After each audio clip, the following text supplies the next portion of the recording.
The moment he yanked the sack aside, the world went still.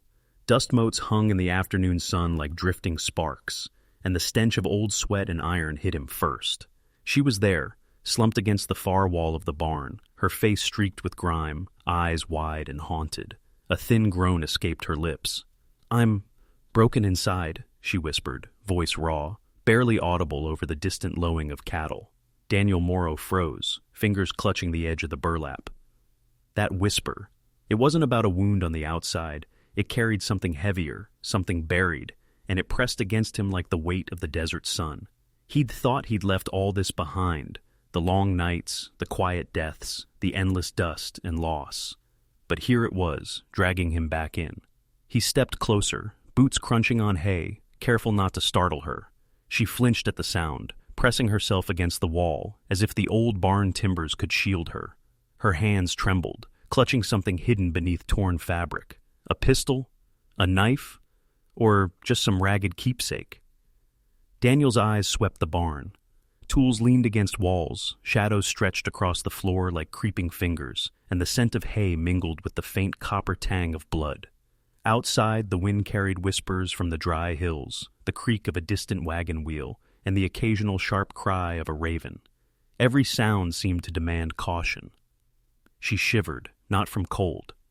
"Don't touch me," she murmured, voice breaking. "I'm not safe here." Daniel hesitated. For years he had measured danger, calculated risk, and avoided entanglement. This girl, whoever she was, had thrown all that away. And yet, he could not just leave her here, not like this. Something in her eyes pinned him, spoke to some old buried responsibility he thought he'd abandoned, along with Mary and their boy. The barn door creaked. Daniel's had snapped toward it, every nerve taut. The wind had shifted, carrying a scent of smoke, maybe a distant fire, or someone following her trail. He didn't move. She didn't move. And for a heartbeat, the world hung in a fragile, trembling pause.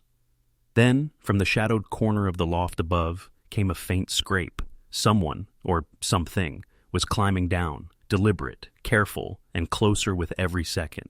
Daniel's hand hovered over the rough plank of the barn door, eyes fixed on the shadow above. A creak, then a subtle thud on the loft floor, the kind that makes a man's blood tighten in his veins. Whoever was up there knew the barn as well as he did, maybe better. "Who's there?" His voice was low, measured, but every syllable carried the weight of a Colt resting in his holster. No answer, just silence, thick and deliberate.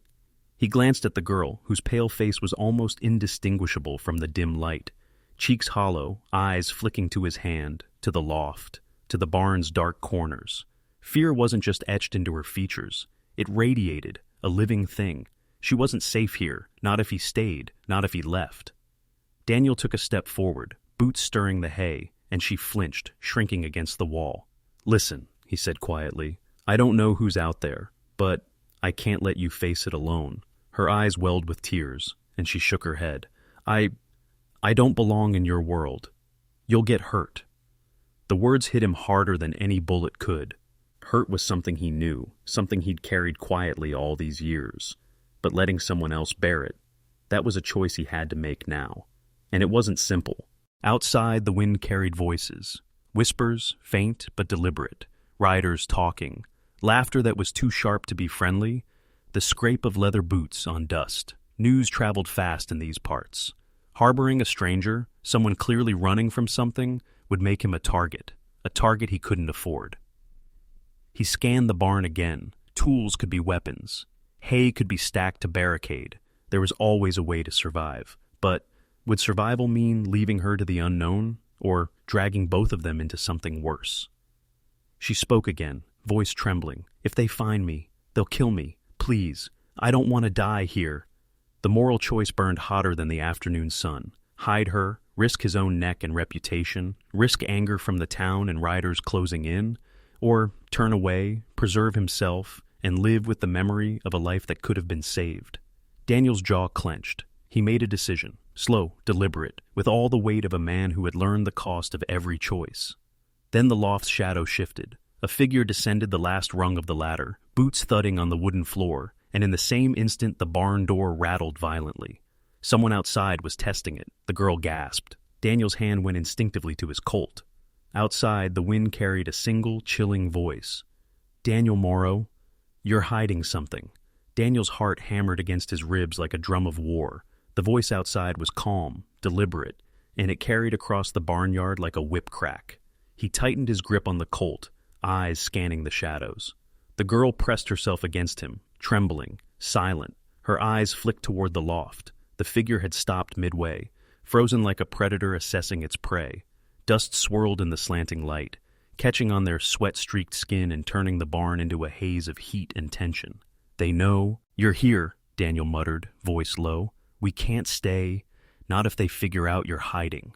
The figure on the loft finally moved, descending slowly, deliberately, boots scraping against wood. A man, rough cut with a leather duster mottled with mud and ash, face half hidden by shadow and brim. His eyes were sharp, scanning, calculating.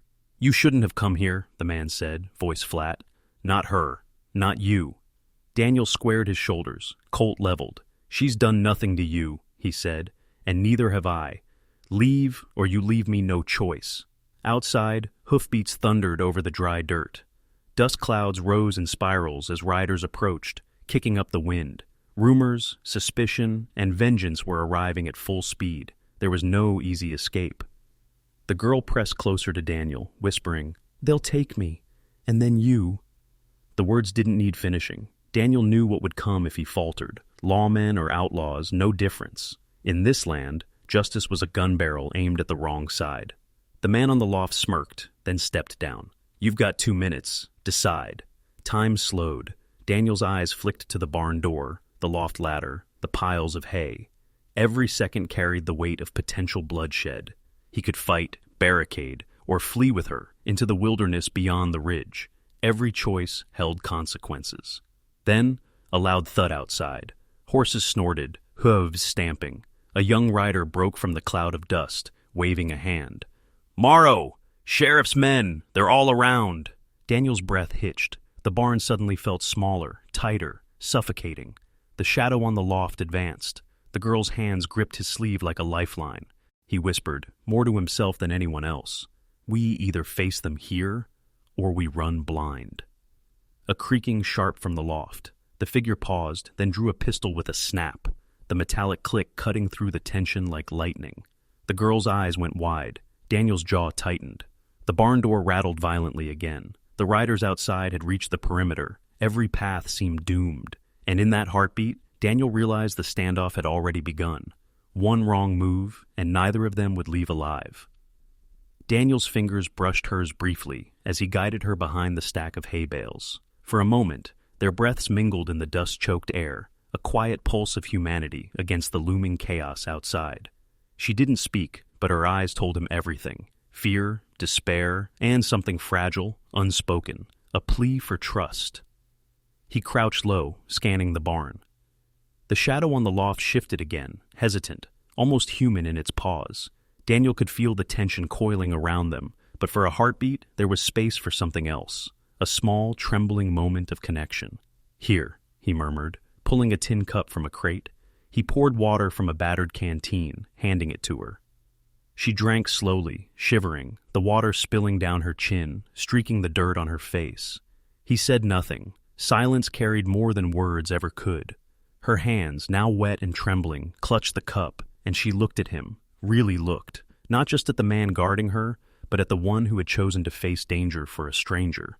A flicker of recognition passed between them, fragile and fleeting, like sunlight slipping through storm clouds.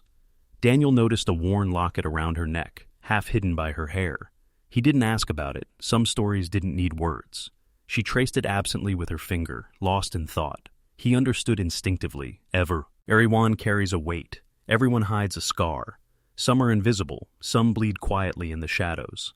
Outside, the hoofbeats hadn't stopped. Voices whispered through the gaps in the barn walls, impatient, demanding, full of suspicion. Yet inside, there was still a sliver of sanctuary, a space where fear could soften, even for just a moment. "Why, help me?" she asked, voice barely audible over the creaking timbers. Daniel glanced away, staring at a nail protruding from the wall. "Because someone once helped me," he said finally, "even when I didn't deserve it. And I reckon it's your turn. Her lips parted in surprise, eyes glistening. She said nothing further, but she leaned closer, just a fraction. And in that small gesture, the world's brutality seemed, briefly, negotiable. Then, the barn door shuddered violently. A shadow crossed the gap at the bottom. The distant voices outside rose into shouts. Something metallic clanged. A rider dismounting, moving close to the barn walls. The girl's hand shot out, gripping his arm. Daniel's gaze snapped toward the door. The moment of quiet, of fragile connection, shattered in an instant. A voice called from the darkness. "Morrow, we know you're in there. Step out or she dies." Daniel's jaw tightened. The voice outside was sharp, cruel, full of certainty. The girl's grip on his arm was like iron, trembling, desperate. Time slowed. Every second stretched, thick with dust, sweat, and fear. He took a deliberate breath, letting the weight of years press down on him, the lessons learned in empty plains and silent nights. One wrong move, and neither of them would leave, but hesitation now would be death. "Listen to me," he whispered, voice steady despite the storm of sound outside. "I can't let them take you. Not like this." The shadow on the loft shifted once more. The man's pistol gleamed in the thin sunlight slicing through the cracks. Outside, hoofbeats roared closer, accompanied by harsh voices shouting threats, warnings, ultimatums. Daniel stepped forward, hand steady on his Colt. "I said leave," he repeated. Then, in a move born of desperation and instinct, he kicked a pile of loose hay toward the loft. Dust exploded upward, filling the air. The figure flinched, and Daniel lunged, knocking the man off balance. A shot rang out, sparking against the wood, missing by inches. The girl screamed, and he grabbed her, pulling her down into the shadows. Another gunshot ricocheted across the barn. Outside, riders yelled, urging their horses faster.